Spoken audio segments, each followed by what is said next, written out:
The past is sacred. I've found more than I expected. Alright, so as you've picked up from watching my videos over recent weeks, Hollywood's a little bit unhinged. Would you say? I would say. For every Oscar masterpiece, there's probably several films that killed several people. Alec Baldwin, I'm not looking at you, but I'm looking at you. And today, we're talking about one of those movies that's killed a person, or people, not Rust, but, you know, we're gonna take it back. We're gonna go back to 1939. Shit, we're even going back to 1928. Okay, I read that seriously wrong. We are going back to 1928. The original Noah's Ark, filmed in 1928 and directed by Michael Curtis. Do you know who Michael Curtis is? Bet you didn't. I mean, do you? No.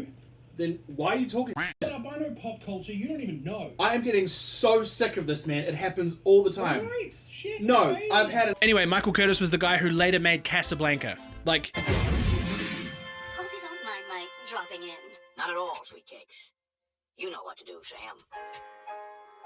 that Casablanca that every film buff talks about, every film nerd goes, Oh yeah, here's looking at you, kid. shut up, no one cares. This film was a lot like Casablanca, except instead of being about romance and war and being a good movie, it was basically just about people drowning. The 20s and 30s was supposed to be like the golden age of Hollywood, right? But in reality, it was we haven't invented workplace health and safety yet, so any complaints can be taken somewhere the fuck else, okay? Over there. And nowadays, your grandparents, if they were alive back then, or your great-great-grandparents, if they're still alive, fucking good on them, they'll say something to the effect of they don't make them like they used to.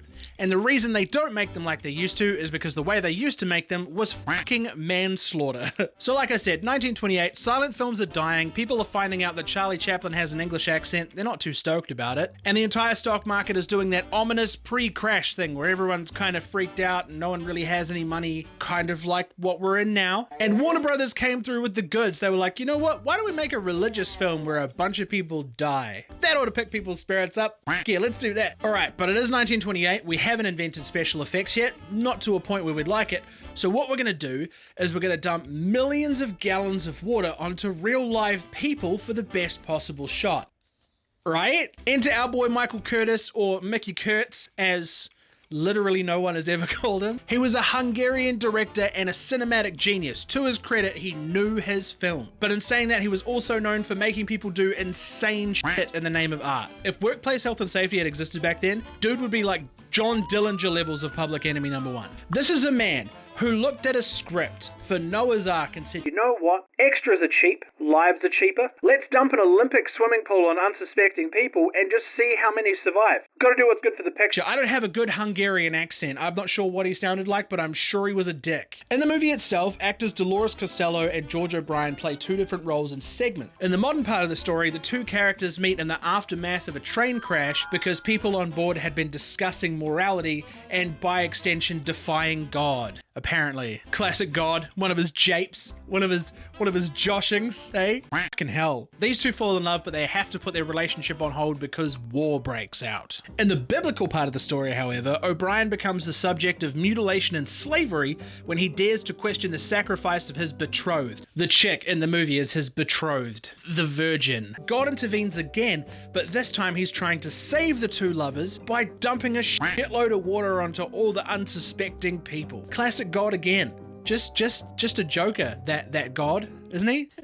Today, Junior! Spoiler alert, what happened during this filming was lots of injuries. Lots. So here's what went down. People went down. The flood scene required 2.2 million liters of water. For context, you know how I said an Olympic swimming pool a second ago? It was actually 3. It was 3 Olympic swimming pools worth of water. But instead of it being Michael Phelps, this is 1928, and these extras are paid fuck all. All of them are smoking cigarettes on set, all of them have addictions to opiates or amphetamines of some description, and they're all going to be incredibly malnourished as well. These people probably couldn't even fucking swim. But you signed the waiver, right?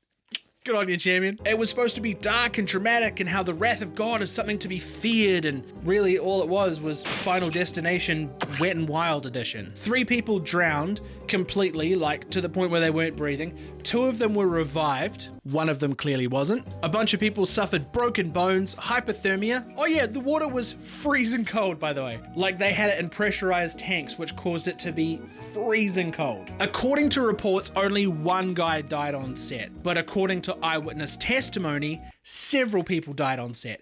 So I don't know, you can take from that what you will, okay? We know that one dude died from drowning.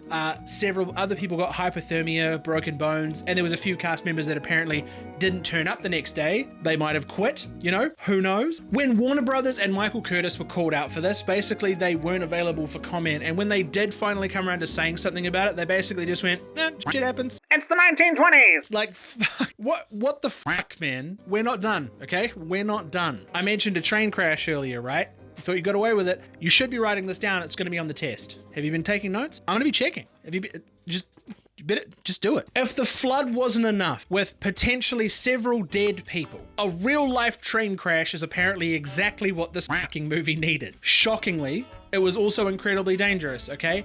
A dude's arm got crushed, several people suffered whiplash, and at least one person had lacerations from what was supposed to be breakaway glass. Because again, health and safety, 1920s, they don't exactly go hand in hand, okay? I feel like I would have been alright because I would have just stayed the fuck away from those sets. But, you know, that's just me. Basically, if you wanted to shoot your shot in Hollywood, you just had to risk it, okay? You had to risk it for the biscuit because no one was willing to take a chance on you unless you were willing to be drowned or crushed by a train. And the real heroes in this story are the extras, 100%. Getting paid 5 American cents and a soggy egg salad sandwich. Like, you know, stuff that people wouldn't even get out of bed for these days. And hundreds of people were turning up every day to make 5/8 of fuck all of a paycheck just so they could get their name in the credits. So the movie comes out and what happens? Critics fucking loved it because this is back when involuntary waterboarding basically just meant good cinema. And it made money.